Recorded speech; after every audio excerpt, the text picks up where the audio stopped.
लंबा और गहरा श्वास नासिका के माध्यम से फेफड़े पे स्थापित करते हैं और श्वास को छोड़ते समय ओंकार की दिव्य पवित्र ध्वनि का गुंजायमान करते हैं।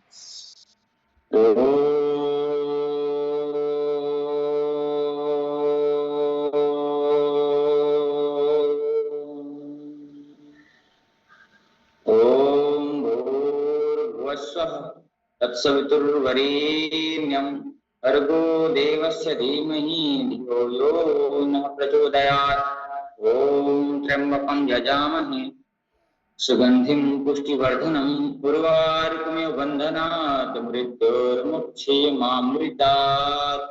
ओम शांति शांति शांति। चलिए धीरे से हाथ अच्छे से गर्दन करते हुए पूरे शरीर पे ऊष्मा और ऊर्जा को अनुभव करते हुए ऐसे तरीके से चलिएगा। सावधान होकर के खड़े हो जाते हैं अपने स्थान पर और अपने स्थान पर खड़े होकर के योगी का आस पूर्व कुछ चलिए धीरे से ऐसे खड़े हो जाते हैं। सर्वप्रथम शरीर को खोल लेते हैं ताड़ासन के माध्यम से।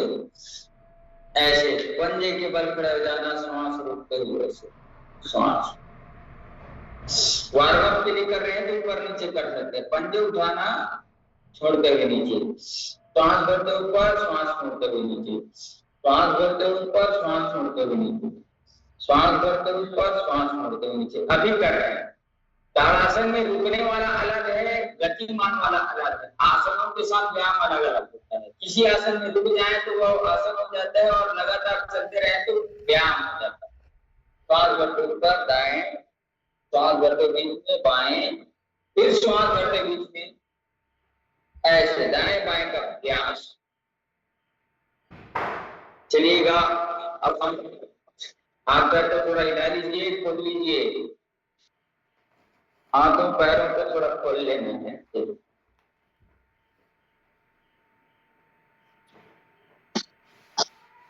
पूरे शरीर को खोल करके हाथ पैर पूरा फ्री अप करते हुए वार्म अप करते हुए हम करेंगे योगी के 12 अभ्यास। ये अभ्यास को हम लोग एक हफ्ता में सीखेंगे पूरा, इसका क्रम को नहीं भूलेंगे। ये जो है पूरे ठंड में पूरे शरीर को ऊर्जा देने वाला, ऊर्जा प्रदान करने वाला, पूरे मांसपेशियों पे रक्त संचरण करने वाला, पूरे शरीर को गति प्रदान करने वाला, पूरे शरीर को ऊष्मा और ऊर्जा प्रदान करेगा। ठंड के दिनों में व्यायाम कहते हैं ना, तो यौगिक और जोगिक दोनों प्रकार के इसमें सम्मिश्रण है। तो बहुत अच्छा 12 आसन 12 प्रकार के हैं। इसको अपन करके धीरे धीरे सीखते हैं। पहले धीरे धीरे एक एक पैर उठाएंगे, एक एक हाथ ऊपर ऐसे, दायां पैर तो बायां हाथ ऐसे धीरे धीरे उठाइए, हल्के हल्के कदमों से। ये सामान्य गति है, ये सामान्य गति है और मध्यम गति में थोड़ा फास्ट था। देखिए कल भी पहले भी बताया था, सामान्य गति, मध्यम गति, तीव्र गति। सामान्य तो करना है, मध्यम सामान्य व्यक्ति कर सकते, तीव्र गति एकदम जो अपने आप को स्वस्थ रखते समझते हैं वो। तो स्पीड 3 प्रकार की होगी, स्लो, मीडियम और फास्ट। सामान्य गति, मध्यम गति, तीव्र गति आपके शरीर की क्षमता के अनुसार आप करें। तो ये पहला अभ्यास है धीरे धीरे वाला। अब दूसरा अभ्यास इसका आ जाता है ऐसे पूरा हाथ ऊपर, पैर पीछे ऐसे टच हो रहा है। देखिए ऐसे हाथ पूरे ऊपर जा रहा है। तो इसको गति पूर्वक करेंगे लगातार 50-100 बार ऐसे, मस्ती के साथ, आनंद के साथ, उत्साह के साथ, उमंग के साथ। ऐ वीर जरा के जाग जरा, चित्कार कहां से आई है, भारत की शान के मिटने को भारत में तुझे बुलाती है। ऐसा करिए, पूरा उठाइए, पूरा हाथ तानिए, पैर उठाइए, हाथ तानिए ऐसे, और पैर पीछे यहाँ पे हिप पे लगना चाहिए, इधर इधर ऐसे लगना चाहिए लगातार। चलिए कंटिन्यू। अगला अभ्यास, पैर उठा करके छाती पे लगाएंगे। लगाइए छाती पे। अब देखिए कि शरीर का कैसे कि व्यायाम हो जाता है।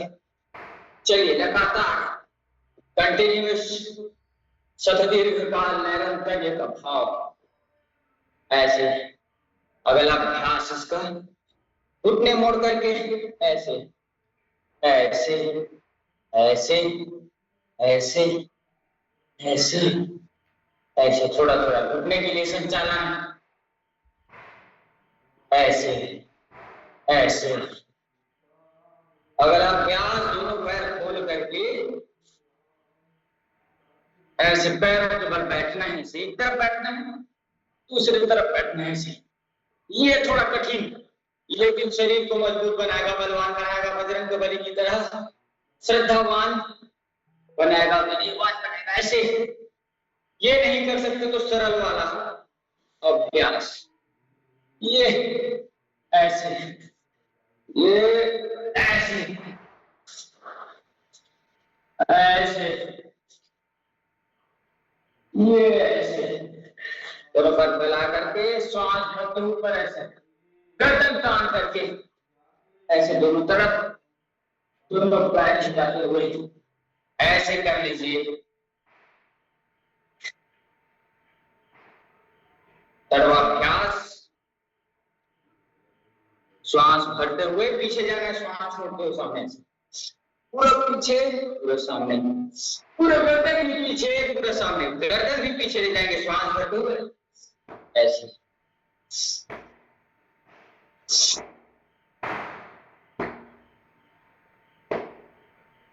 श्वास भरते हुए पीछे छोड़ते हुए फेफड़े पूरे मजबूत बनेंगे, दिमाग का कुछ नहीं रहेगा। श्वास भरते हुए पीछे,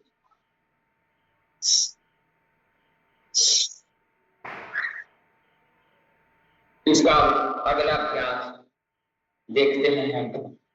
चलिए अगला अभ्यास, दोनों पैर खोल करके दोनों हाथ सीधे, अब ऐसे एक तरफ झुकते हुए ऐसे पूरा डाउन हो जाना है, तो ऐसे पूरा नीचे, ये हाथ यहाँ पे है, देखिए धीरे धीरे धीरे धीरे नीचे जाएगा ऐसे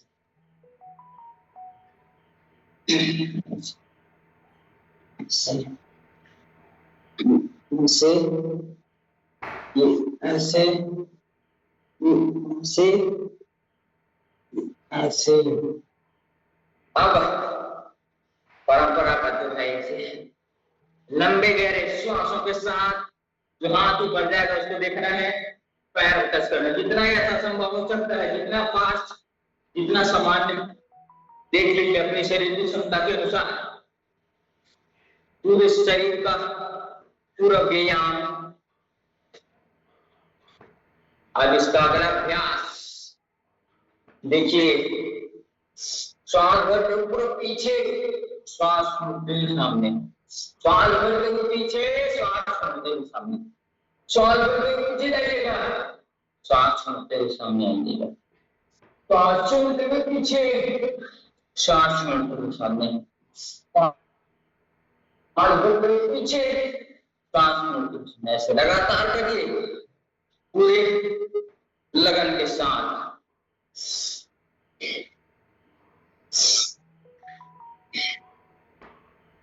पूरी लगन के साथ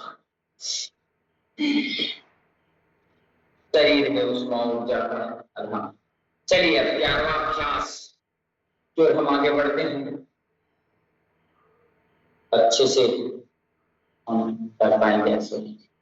1 2 3 4 5 6 7 8। अब इसको गतिपूर्वक करना है। 1 2 3 4 5 6 7 8 9 10 11 12 13 14 15 16 17 18 19 20 21 22 23 24 25 26 27 28 29 30।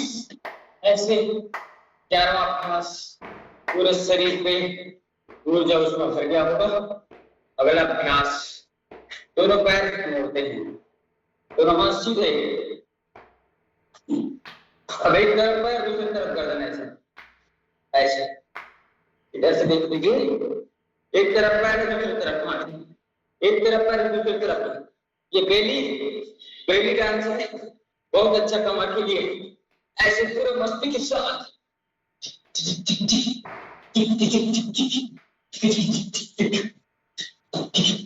दाईं ओर हाथ बाएं ओर पैर, left right left, left right left, left right left, left right left, ऐसे बढ़िया आनंद उत्साह के साथ ऐसे हमने अभी योगिक के अभ्यास किए, 12 अभ्यास। चलिए सावधान दंड बैठक का अभ्यास कर लेते हैं। श्वास छोड़ते हुए नीचे, श्वास भरते हुए ऊपर, श्वास छोड़ते हुए नीचे, श्वास भरते हुए ऊपर, श्वास छोड़ते हुए नीचे, श्वास भरते हुए ऊपर, श्वास छोड़ते हुए नीचे, श्वास भरते हुए ऊपर, ऐसे बढ़ेगा।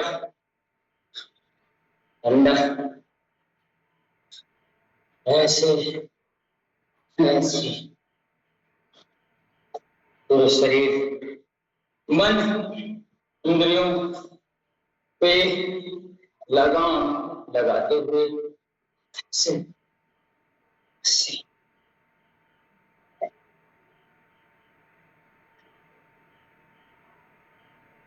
चलिए ऐसे व्यायाम के पश्चात थोड़ा विश्राम पूर्वक जंगासन आदि का अभ्यास कर लेते हैं।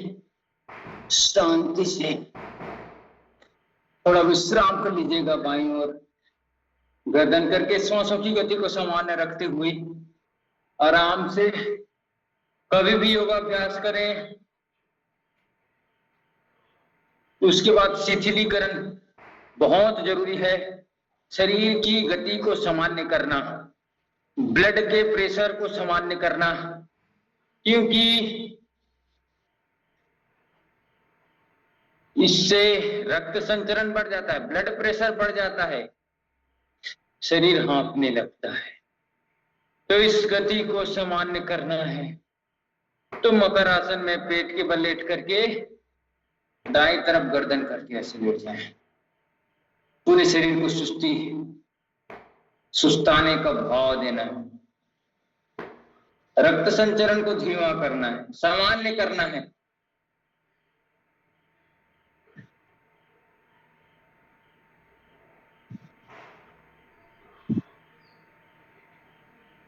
ऐसे सामान्य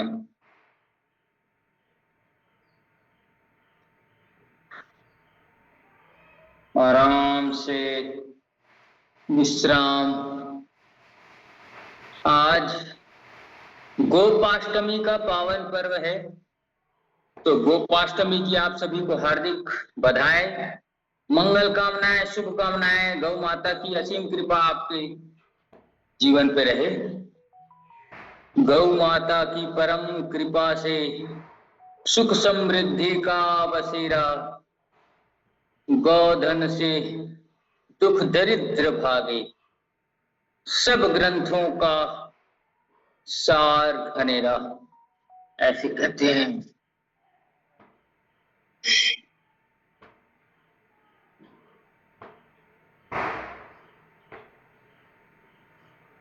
गौ माता, गोपाष्टमी है, गौ को आज खीर पूरी जरूर खिलाएं, आपके बिगड़े हुए काम बनेंगे।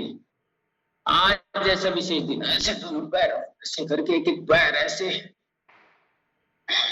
वायु की समस्या दूर होगी, पेट में गैस होगा वो ठीक होगा, कमर की समस्या दूर होगी, कोलेस्ट्रॉल पिघलाएगा। तो गोपाष्टमी का जो आज दिन है, कार्तिक शुक्ल पक्ष की अष्टमी तिथि को 6 वर्ष के लाला बाल कृष्ण जी, भगवान बांके बिहारी जी छोटे से बाल गोपाल थे, तब 6 वर्ष की आयु में मम्मी से पापा से जिद करने लगे, नंदलाल जी से, कि मैया अब मैं बछड़ा नहीं चरायो, अब तो मैं बड़ा हो गयो, अब मुझे गौ चराना है, गौ चारण करना है। तो दायां हाथ नीचे, उसके ऊपर बायां हाथ। मम्मी पापा ने समझाया तुम तो छोटे हो बेटे अभी।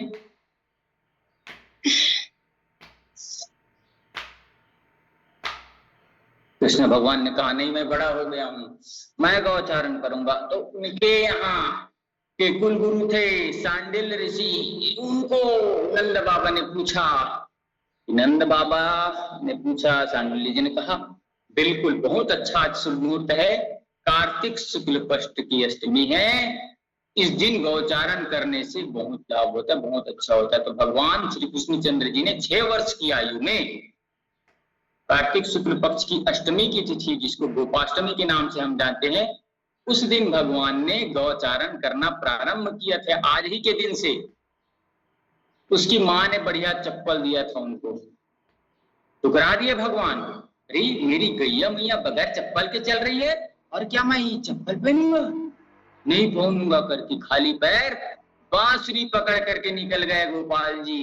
बोले बांके बिहारी लाल की जय। वैसे थे हमारे मुकुट वाले, मोर मुकुट वाले भगवान श्री कृष्णचंद्र, कमर गर्दन सीधे रख कर। तो गोपाष्टमी आज गोदान जरूर करें, गौ को अच्छा चारा खिलाएं, शुद्ध चारा खिलाएं। वैसे तो हमारे सेठ जी रोज गौ माता की सेवा करते हैं, उनको तो अनंत गुना फल, अनंत गुना लाभ मिलेगा। और आज विशेष दिन है गौचारण का, तो गोपाष्टमी का पावन पर्व है। हम यही भगवान से प्रार्थना करते हैं कि गौ माता की सुरक्षा हो, राष्ट्र में गौ माता राष्ट्र माता का दर्जा प्राप्त करे, और गौ हत्या के पाप से भारत को मुक्ति मिले। क्योंकि गौ हत्या के कारण दो मुख खत्म कर लेते हैं, बायां पैर ऊपर दाहिना पैर रख करके ऐसे। गौ हत्या का जो पाप लगा है, कलंक लगा है, कहते हैं जब तक तीर्थ जितने भी हम कर रहे हैं, दान जो हम यज्ञ आदि कर रहे हैं, अनुष्ठान कर रहे हैं, लेकिन गौ माता का रक्त धरती में गिर रहा है, तब तक कोई अनुष्ठान पूर्ण नहीं होगा। सबसे बड़ा कारण यही है, आप सभी समझ लीजिए, जान लीजिएगा कि पहले एक एक आहुति, सिर्फ सत्यनारायण के व्रत कथा करने से मनोकामनाएं पूर्ण हो जाती। आज क्यों नहीं होती? कारण यही है कि पापाचार बढ़ गए हैं, अत्याचार बढ़ गए हैं, दुराचार बढ़ गए हैं। जब तक गौ माता का एक भी रक्त जमीन पे गिरेगा, उसकी हत्या होगी, तब तक किसी भी हमें यज्ञ आदि का पूर्ण फल नहीं मिलेगा, पूर्ण फल नहीं मिलेगा, फलित नहीं होगा। तो गौ माता की सेवा करना चाहिए। गौ की रज तो सारे तीर्थों का रज है भाई। गौ माता में 33 कोटि देवी देवता विराजमान होते हैं, उनके दर्शन मात्र से आहा 33 कोटि देवी देवता चारों धाम के दर्शन के, चारों धाम का फल पाएगा तू जिसके दीदार से, ऐसा तीर्थ मिलेगा केवल मैया के दरबार पे, ऐसा तीर्थ मिलेगा केवल गैया के दर्शन से। तो गौ माता का दर्शन हम सभी को करना चाहिए। और देखिए, देशी गौ माता को ज्यादा अच्छा है, देशी गौ माता का ही पालन करना चाहिए। बाकी तो गाय की तरह दिखने वाले प्राणी है, कमर दोनों तरफ ऐसे जल्दी जल्दी भी कर सकते हैं। सामान्य आसन देखिए, शरीर की अवस्था देख करके, बार बार बोलता हूँ, अपनी शरीर की अवस्था देख करके करना है। सामान्य गति, मध्यम गति, तीव्र गति, स्लो, मीडियम एंड फास्ट। तो जैसे कर सकते, हाथ ऐसे इधर रखना है, गर्दन घुमाना है, और जो नहीं कर सकते तो धीरे धीरे भी कर सकते हैं। आपको बता दिया तो करना है। तो गौ माता को आज शुद्ध पकवान बना करके, और नहीं तो खीर पूरी बना करके। शुद्ध गौ माता, देशी गौ माता, वेद लक्षणा गौ माता है, जो चरने जाती है, ऐसे गौ माता का आप दुग्ध का सेवन कर सकते हैं। शुद्ध होनी चाहिए, नस्ल उसकी अच्छी होनी चाहिए, वह चरने जाना चाहिए, उसका आहार सही होना चाहिए, तब उसका दूध जो है फायदेमंद है। और अपने शरीर की प्रकृति के अनुसार देख करके हमको चीजों को ग्रहण करना चाहिए।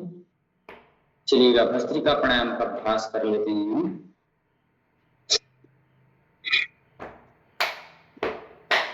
तो सारे भगवान श्री कृष्ण चंद्र जी यदुवंश में जन्म लिए, और 2 यदुवंशी हमारे पास हैं, कृष्ण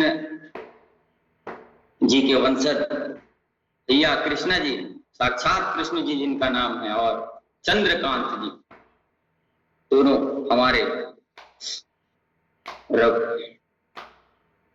हमारे यदुवंशी हैं। तो ऐसे सौभाग्य हमारे पास सभी लोग हैं। तो गौचारण करना चाहिए, श्वास लेना, फेफड़े को भरना, धीरे से श्वास छोड़ देना है। सामान्य गति, मध्यम गति और तीव्र गति, अपनी शरीर की स्थिति को जान करके, अपने मनोदशा को जान करके, अपनी वात पित्त कफ की प्रकृति को जान करके करना है। एक बार आप सभी अच्छे से श्वास लिए, श्वास को रोकना। श्वास रोकना बहुत ज्यादा इफेक्टिव है। श्वास जो रोकने की जो क्षमता है ना, बहुत ही ज्यादा हमारे लिए ऊर्जावान है और आयुवान है, आयु को बढ़ाता है। तो चलिए 10 सेकंड तक हम 15 सेकंड श्वास रोकने का अभ्यास करते हैं, ज्यादा नहीं।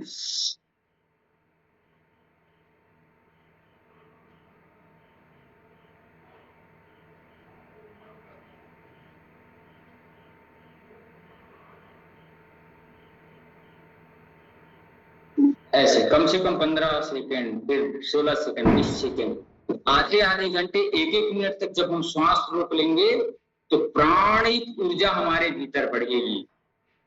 एक बार पुनः आप सभी को गोपाष्टमी की हार्दिक शुभकामनाएं, मंगल कामनाएं। गौ माता की कृपा आप सब पे बनी रहे, आप सभी स्वस्थ, मस्त और दीर्घायु हो। इन्हीं शुभकामनाओं के साथ हम हमारे सेनापति महोदय जी को सादर आमंत्रित करते हैं।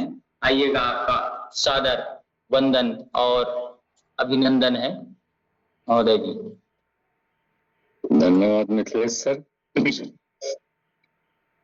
हमेशा की तरह अच्छी जानकारी आपके द्वारा हमारे स्वास्थ्य के लिए, तो आप अच्छा काम करते ही हैं, साथ में जागरूकता भी लाते हैं हमारे 30 त्योहारों के प्रति। और मेरा भी ये मानना है कि हमारे जितने भी त्योहार हैं वो प्रकृति का सम्मान करना सिखाते हैं। उसमें आज एक नया बात या एक नया अध्याय आपने बताया कि आज गोपाष्टमी है।